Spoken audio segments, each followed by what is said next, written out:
Уважаеми съграждани, с благодарност за вашето доверие ви представяме отчет за свършената работа в Ямбол през 2025 година. Вярваме, че устойчивите резултати се постигат с постоянство, последователност и екипна работа. Въпреки предизвикателствата през изминалата година, продължихме да работим за развитието на нашия град. За нас е важно не просто да реализираме проекти, а да постигаме реална и видима промяна. Промяна, която подобрява средата, носи смисъл и открива красотата в нещата, които правим заедно с вас. В това видео ще видите част от стъпките, които направихме през последните 12 месеца. Благодарим ви, че сте част от всичко това, което се случва в нашия роден град. Заедно за Ямбол. Благодарим ви!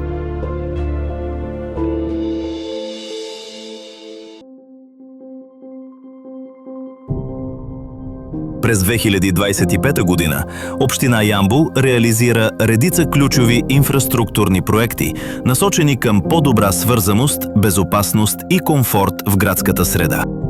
Улица Боровец беше изцяло преасфалтирана. Поставени са и нови бордюри. Тя осигурява пряка връзка между улица Преслав и централната градска част. Улица Българка получи нова асфалтова настилка след подмяна на водопроводната мрежа.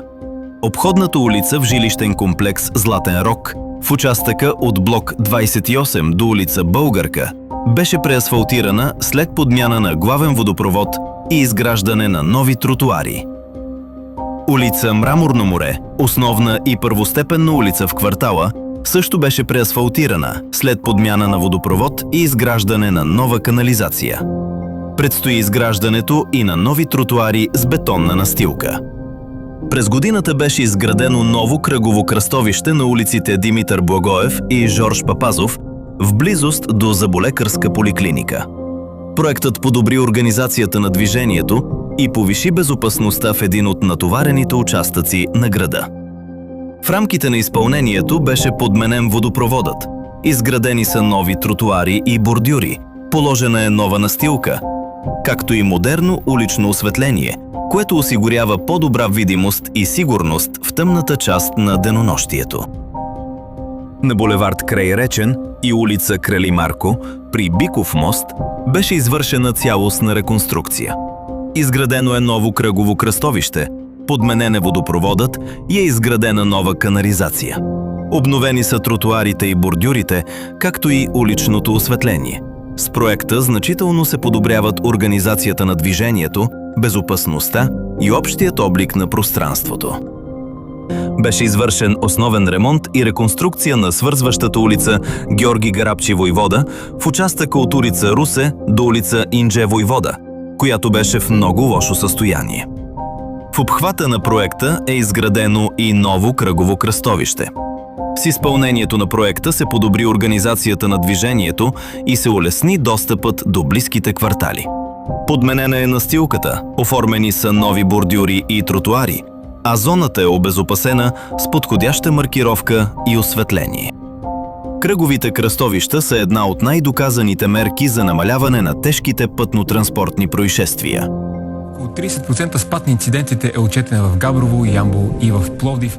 Те осигуряват по-плавен трафик, по-малко задръствания, по-добри условия за пешеходци и велосипедисти и по-екологична градска среда. Ключът към успеха е в системното прилагане, а не в единичните решения. Участъкът на улица Охрид, в който десетилетия липсваше улична инфраструктура, е напълно изграден. Нова улица, тротуари, паркоместа, улично осветление и дъждовна канализация, което осигурява нормален достъп до домовете и връзка с квартала и близкия търговски център. Община Ямбол изпълни своя ангажимент за осигуряване на довеждащ път към новия болничен комплекс. Изградена беше нова улица с автобусна спирка и велоалея. Проектът осигурява по-удобен достъп до бъдещото лечебно заведение, както за автомобили, така и за пешеходци, велосипедисти и ползващите градски транспорт. Изградена беше и още една нова улица, връзка към обходен път Юг. Сега тя осигурява пряк достъп до два големи квартала – Възраждане, Васил Левски, както и до близкия търговски център. В рамките на проекта са изградени нови тротуари, велоалея, улично осветление и дъждовна канализация. Най-компрометираният участък от улица Балатон, който се намираше в лошо техническо състояние, беше преасфалтиран с цел подобряване на достъпа и удобството за жителите на района. Улица Преслав, един от големите проекти за града, се изпълнява в участъка от улица Тимок до отклонението за околовръстен път Изток. Към момента остава полагането на последния износващ пласт асфалт. В обхвата на проекта беше извършена цялостна реконструкция на улицата. Изградени са нови тротуари, подменени са бордюрите, изградена е нова дъждовна канализация и е монтирано ново улично осветление.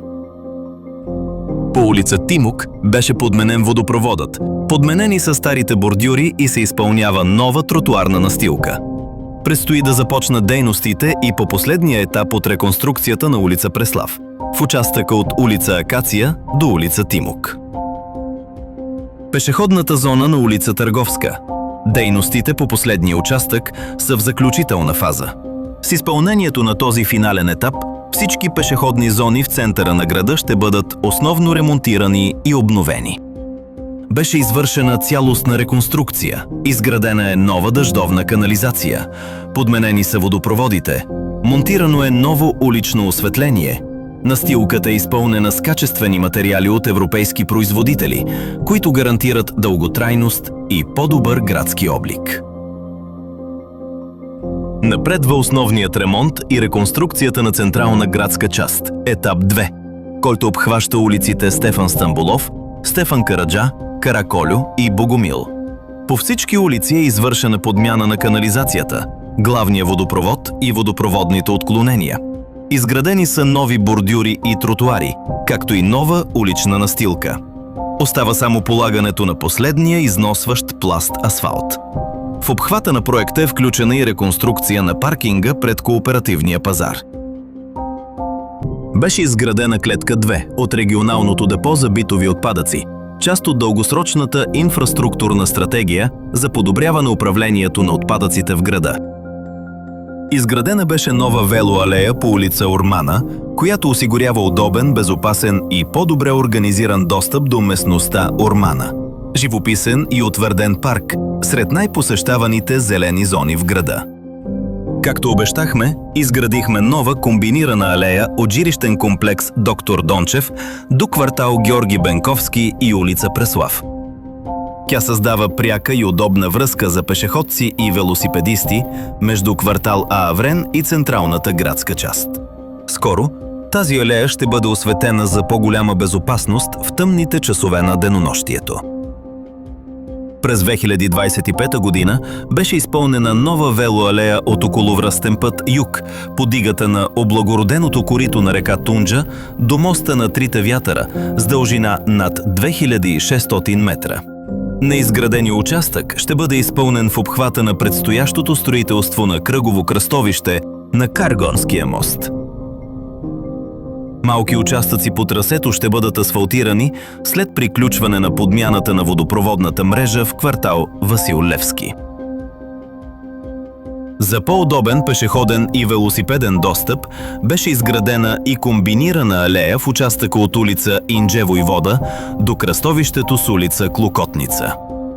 Напредва изграждането и на продължението на същата алея от моста на околовръстен път Юг до кръстовището на улица Индже Войвода. С реализирането на тези два обекта, кварталите Ааврен и Каргом ще получат дългоочакваната велосипедна и пешеходна връзка.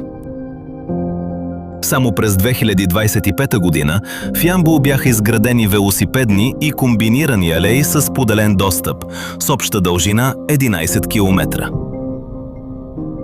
Алеите в градския парк също бяха основно ремонтирани с цел повишаване на удобството и достъпността за посетителите и осигуряване на по-комфортно и безопасно придвижване за хора от всички възрасти.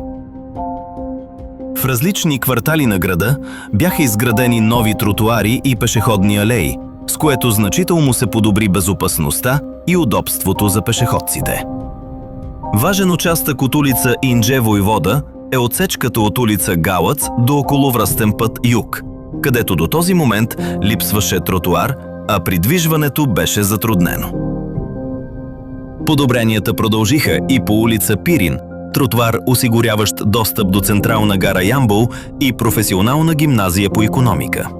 На улица Жеко Андреев в квартал Каргон също бяха изградени нови тротуари, които осигуряват по-добри условия за ежедневно придвижване. По свързващата улица Матвей Вълев в посока квартал Стара планина бяха извършени ремонт и изграждане на нови тротуари, участък, който дълго време се нуждаеше от ремонт. На улица Янко Сакъзов също бяха извършени ремонтни дейности, а пешеходната инфраструктура вече е обновена и по-достъпна. Нови тротуари бяха изградени и на улица Оборище, улица Битоля, където се създадоха по-безопасни условия за движение. Нови тротуари и бордюри се изградиха и пред начално училище Кирил и Методи. Обновяването продължи и по улица Преслав, улица Бузлуджа, улица Цар Самуил, както и в районите на улица Одрин, улица Бяло море и се осигури нормален пешеходен достъп в тази част на града. Пространството между улица Иван Вазов и пешеходната зона на улица Търговска също беше изцяло обновено с нова настилка. Подобренията обхванаха и жилищен комплекс Златен рог. В участъка от блок 28 до улица Мир бяха изградени 800 линейни метра нови тротуари, които улесняват придвижването и подобряват градската среда. Нови тротуари бяха изградени и в района около областната дирекция на МВР, с което се подобри достъпът и безопасността в района. Пешеходната зона пред професионална гимназия Васил Левски и спирки България бе ремонтирана, с което значително се подобри безопасността и удобството за учениците и гражданите. В пешеходното пространство пред блокове 18 и 19 на улица Димитър Благоев беше извършена реконструкция и подменена настилката. Бяха изградени и нови бетонни пешеходни пътеки в района на пешеходния мост при разделителното съоръжение на улица Арда, в квартал Диана, зад блок 14, в участъка между основно училище Любен Каравелов и детска градина Щастливо детство, където се повиши безопасността за деца, родители и персонал. Нови пътеки се изградиха и в комплекс Хале, в близост до блок 8 и зад блок 9. В гробищния парк също бяха изградени нови бетонни алеи. Монтирани бяха 4 нови спирки на най-натоварените места в Ямбол, 2 при старата автогара, 1 на спирка България и 1 на булевард Граф Игнатиев. Започна поетапно почистване на междублоковите пространства от едрогабаритни строителни отпадъци и тяхното подравняване с цел по-лесна поддръжка. Дейностите са напълно завършени в жилищните комплекси Граф Игнатиев и Диана, приключват в комплекс Хале и продължават в останалите квартали на града. Беше облагородено предблоковото пространство на улица Александър Стамболийски номер 65, като бяха изградени нови тротуарни настилки и обособен паркинг. В жилищен комплекс Георги Бенковски между блок 11 и блок 12 беше изграден нов и просторен паркинг. Паралелно с това бяха подменени съществуващите бордюри, положена беше нова тротуарна настилка, както и изградено ново улично осветление и видеонаблюдение с цел повишаване на сигурността в района. В жилищен комплекс Златен рог пред блок 29 паркингът беше преасфалтиран, а прилежащите тротуари бяха изцяло ремонтирани. Монтирано беше допълнително осветление за по-добра видимост и безопасност на пешеходците. Пред блок 30 в същия жилищен комплекс паркингът също беше обновен с нова асфалтова настилка.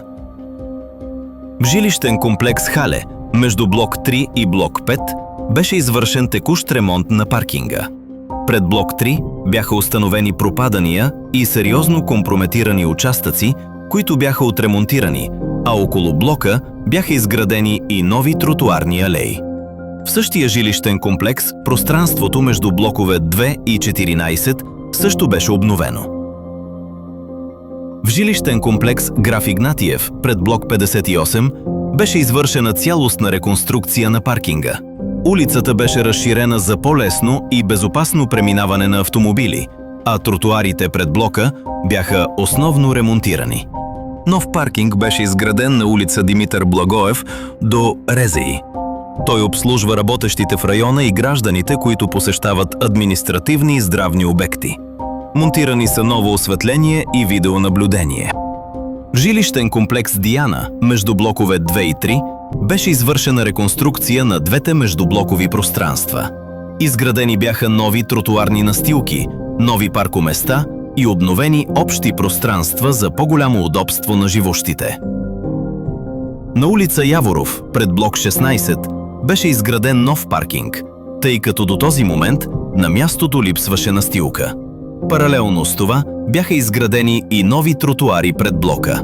В района на бившите пехотински казарми беше обособен и отворен за ползване буферен безплатен паркинг. Монтирано е осветление и видеонаблюдение.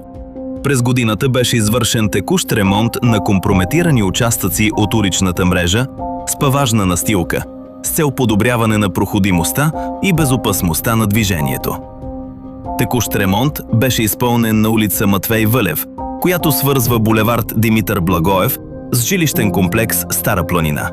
Ремонтни дейности бяха извършени и на улиците Средна гора, Полковник Бакванов, Тунджа и Арда, където бяха отремонтирани най-компрометираните участъци. Текущ ремонт беше извършен и на улица Филип Тотио в квартал Каргом. Ремонт на паважната настилка беше направен още на улица Янко Сакъзов, както и по компрометирани участъци от улица Шипка. Текущ ремонт беше извършен и на довеждащата улица към квартал Кос. Облагородена е алеята в района на бившите разрушени поделения на Червен баир. Засадени са над 80 чинара, отглеждани повече от 8 години. Мястото вече може да се използва като линеен парк и зона за отдих от живущите в жилищен комплекс Георги Бенковски. Още едно забравено от десетилетия пространство се превърна в нова паркова зона. Алеята на брезите. Бяха засадени над 60 брези, отглеждани повече от 8 години. Теренът бе почистен от битови отпадъци, профилиран и благоустроен. Изградена е поливна система. Направено е затревяване, монтирано е видеонаблюдение и осветление. В края на алеята беше изграден алпинеум с гранитни блокове, в който е засаден японски клен, култивиран в Япония повече от 20 години. Мястото се превръща в любимо за разходка и отдих. Облагородено е и пространството в гробищния парк между траурната зала и Параклиса. В района има нова настилка, монтирана е нова чешма, поставени са нови пейки. Детската площадка в квартал Аврен, в близост до бившия магазин Югоагент, е изцяло обновена. Положена беше ударопоглъщаща цветна тартанова настилка, която осигурява по-голяма безопасност за децата. Ново и представително пространство беше изградено и на входа на градския парк. Панорамна площадка над водното огледало на река Тунджа. Изградена е панорамна тераса, положена е нова настилка, монтирано е модерно осветление и е извършено допълнително облагородяване с водни лилии. В самата река беше поставена и най-малката скулптура в града. Пространството създава възможност и за провеждане на събития и изкуство на открито. 4 пешеходни моста в град Ямбол вече изглеждат по съвсем различен начин. Двата пешеходни моста в района на Ритейл парк и този свързващ булевард Крайречен с жилищните комплекси Възраждане и Васил Левски бяха изцяло ремонтирани. Монтирани бяха нови гранитни стъпала, дарени от местни дарители. Изградена е нова бетонна настилка. Поставен е нов парапет и е монтирано модерно осветление, с което значително се подобри безопасността и удобството за пешеходците. На пешеходния мост, който свързва жилищен комплекс Златен рог към квартал Каргом, също беше извършен текущ ремонт. Ремонтни дейности бяха извършени и на пешеходния мост при разделителното съоръжение, където бяха изградени нова настилка, ново осветление и система за видеонаблюдение с цел повишаване на безопасността. Във водното огледало на река Тунджа бяха монтирани 2 нови аериращи фонтана, Осигурени са средства от дарители, които допринасят за по-добрия облик и екологичното състояние на реката. Още 2 нови тартанови спортни площадки бяха изградени в ямболски училища, като част от усилията за подобряване на условията за спорт и активен начин на живот на учениците. Едната площадка бе изградена в двора на професионалната гимназия по туризъм Алеко Константинов. Втората спортна площадка беше реализирана в двора на основно училище Петко Рачов Славейков. Във всичко, което правим и изграждаме в града, влагаме чувства и търсим красотата.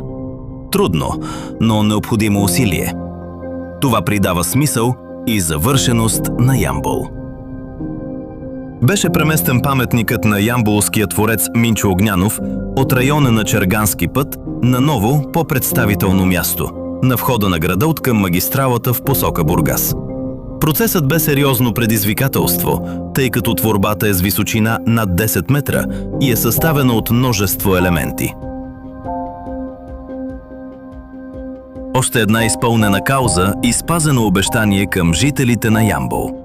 Емблематичният за града изтребител МиГ-17 отново е на старото си място, след проведено обществено допитване до гражданите. Изказваме благодарност към командира на 22-а авиобаза Безмер и към всички военнослужещи за оказаната помощ при възстановяването. Възстановеният МиГ-17 отново ще ни кара да се гордеем. На такъв самолет е летял и вторият български космонавт Александър Александров, част от историята на ямболската авиация. Скулптурата на богинята Диана, още един символ на Ямбол, също беше върната на града. Благодарим на всички, които допринесоха това, което беше загубено в продължение на близо 2 десетилетия, отново да заеме своето място. Емблематичната ямболска скулптурна композиция «Биковете», дело на скулптора Иван Колев от 1981 година, бе преместена в централната част на новоизграденото кръгово движение при Биков мост. Така творбата заема по-представително място. Още едно място в Ямбол придоби нов облик след изграждането на художествена инсталация с фонтан в кръговото кръстовище на улица Георги Гарабчи Войвода. В парк Опитно поле беше изграден изкуствен поток от камък с малък водопад. Детайл, който носи живот и уют. Понякога именно детайлите показват отношението към мястото, в което живеем и работим заедно. Засадени са 208 годишни дървета на внимателно подбрани места, съобразени с бъдещото им развитие и градската инфраструктура. Представителни пространства са облагородени с декоративни видове, отглеждани повече от 10 години. В градския парк бяха монтирани 6 нови професионални тенис маси, за които беше изградено и осветление. Те вече се използват активно, както през деня, така и вечер, от деца, младежи и граждани. На панорамната площадка при Националния трибагреник беше монтирана пейка от модулни елементи с подбрана конфигурация, която придава индивидуалност на пространството. Градският стадион вече разполага с изцяло нова тревна настилка. Процесът включваше премахване на старата трева, цялостно профилиране на терена, изграждане на нова поливна система и последващо затревяване. На улица 6 септември беше изградена нова канализация, каквато до този момент не съществуваше. Още една реставрация на обект с историческа стойност. Историческата бузла, открита случайно по време на ремонт. Вместо да бъде засипана, беше взето решение тя да бъде съхранена и представена като част от културното наследство на града. Бузлите са използвани преди освобождението като подземни съоръжения за съхранение на хранителни продукти и лед, свидетелство за практичността и уменията на хората от онова време. Бункерът на Червен баир. Вторият по големина на военно-въздушните сили в България преди 1989 година беше напълно разрушен. Сега той е почистен и частично възстановен със средства на общински съветници от Ямбол. Целта е да бъде отворен като туристическа дестинация. През 2025 година на територията на града бяха монтирани допълнително над 70 камери, а общият им брой вече надхвърля 450. Бетонният канал на линейния парк беше основно почистен от натрупани наноси и битови отпадъци. Дейностите бяха извършени с цел да се подобри проводимостта на водата, да се предотврати задържането на отпадъци и да се създаде по-добра и по-естетична среда. В рамките на европейски проект беше изградена фотоволтаична централа за собствени нужди в сградата на община Ямбол. Подобрения продължиха и в сградата на ДКЦ-1, където също беше изградена фотоволтаична централа с цел намаляване на разходите за електроенергия. Изградено беше ново улично осветление по пешеходната зона на улица Георги Раковски, в участъка от Народно читалище Съгласие до регионална библиотека Георги Сава Раковски. Монтирано беше художествено осветление на сградата на Младежкия културен център Георги Братанов. Чрез специален проектор фасадата се осветява с различни тематични изображения. По алеята на Червен баир беше възстановено уличното осветление и видеонаблюдение с обща дължина около 1400 метра. Реализирани със средства от дарители, общински съветници и общинското предприятие. Ново осветление беше изградено в жилищен комплекс Златен рог до блок 29. По улицата зад професионалната гимназия по лека промишленост и между блок 8 и 9 в комплекс Хале. Подменено и изградено беше уличното осветление по улица Караколю. Ново осветление беше изградено и по улица Арда, до бившия клуб по авиомоделизъм. Осветление беше изградено и в детския кът на градския парк, с което се осигуриха по-добри условия за ползване на пространството и във вечерните часове. В основно училище Христо Смирненски беше извършен ремонт по енергийна ефективност, включващ топлоизолация, подмяна на дограма и изграждане на нова отоплителна и охлаждаща система.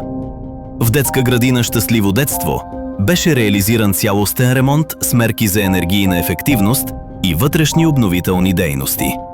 В двора на начално училище «Професор Нойков» беше изграден нов физкултурен салон. До момента такъв липсваше, а сега децата имат възможност за активен спорт в учебното заведение.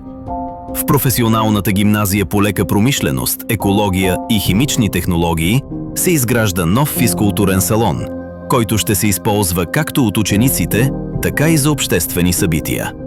Изградено беше и ново учебно крило в сградата на основно училище Йордан Йовков с допълнителни помещения за учениците. В сферата на социалните услуги беше изграден нов дом за стари хора на улица Граф Игнатиев номер 46. След реконструкция и основен ремонт на общинската сграда бяха изпълнени мерки за енергийна ефективност, както и благоустрояване на прилежащото пространство. Втори дом за стари хора се изгражда и на улица Ресен номер 2. След реконструкцията на сградата ще бъдат реализирани мерки за енергийна ефективност. Градският стадион беше обновен по проект за енергийна ефективност и вече предлага по-добри условия за спортисти и треньори. В спортна зала Диана, знакова сграда за нашия град, се извършва основен ремонт и мерки за енергийна ефективност. Дейностите бяха съпътствани от редица предизвикателства и сложни решения, продиктувани от високите очаквания и отговорността към нашите съграждани. Ремонтът е в последна фаза, като в проекта е включена и реконструкция на откритото пространство пред сградата. В градска библиотека Георги Сава Раковски се изпълняват ремонтни дейности, включващи топлоизолация, нова отоплителна и охлаждаща система и изграждане на фотоволтаична централа. В сградата на община Ямбол също се извършва ремонт по програма за енергийна ефективност. Извършен бе авариен ремонт на хидротехническото съоръжение на река Тунджа, намеса с изключително значение за сигурността на града. Подпорната стена беше укрепена с над 30 геотехнически анкера и изградена нова бетонна конструкция, преминаваща под мостовото съоръжение. Под яза бе изпълнена масивна армирована бетонна греда и шпунтова преграда с дължина над 60 метра, набита на 8 метра дълбочина. Реализирана бе и нова защитна система с хидроизолация, каменна фракция и 40 см бетонна настилка.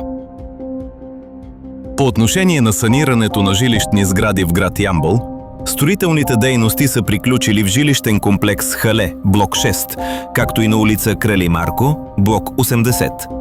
В процес на изпълнение са обектите на улица Димитър Благоев, номер 17, жилищен комплекс Хале, блок 4, жилищен комплекс Диана, номер 13, улица Димитър Благоев, номер 15, улица Кабиле, номер 38, жилищен комплекс Хале, номер 10, улица Цар Иван Александър, номер 35 и улица Георги Раковски, номер 35.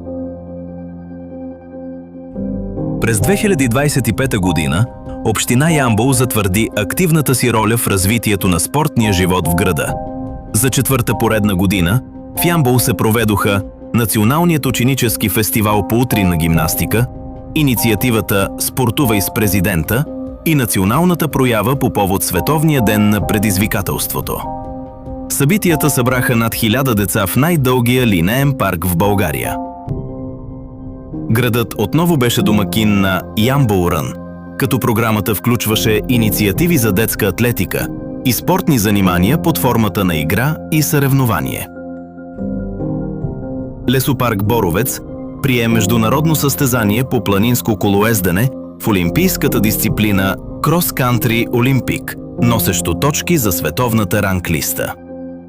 В Ямбол се състоя и откритото първенство по ускорен шахмат Open Ямбол 2025 с участието на над 80 състезатели от България и чужбина, включително гросмайстори и международни майстори. 55-тото издание на традиционния републикански лекоатлетически крос Диана отново събра състезатели от цялата страна. Състезание, което остава спортна емблема на Ямбол.